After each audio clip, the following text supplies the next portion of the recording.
গতকাল লাহোর কালান্দার্সের ম্যাচে অষ্টম ওভারে মাঠে নেমে বিশাল এক ছক্কা মারেন রিশাদ হোসেন। তার এমন ছক্কা দেখে ধারাভাষ্যকারও হতবাক হয়ে তাকিয়ে রইল। কিন্তু পরের বলে সকলকে হতাশ করে আউট হয়ে মাঠ ছাড়েন রিশাদ হোসেন।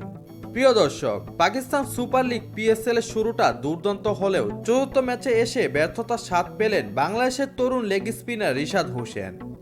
এদিন বল হাতে ছিলেন ব্যর্থ এবং ব্যাট হাতে তেমন বড় ইনিংস গড়তে পারেননি তিনি। ব্যাটিং এবং বোলিং ব্যর্থতায় শেষ পর্যন্ত 7 উইকেটে বড় ব্যবধানে হারল লাহোর কালান্দার্স।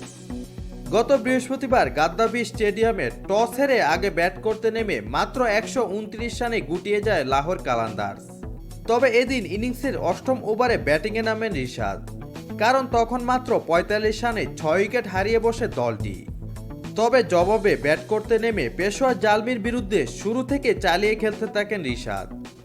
তবে এদিন মাত্র 13 বল খেলে শেষ পর্যন্ত 13 রানে আউট হয়ে ফিরে যান রিশাদ হোসেন।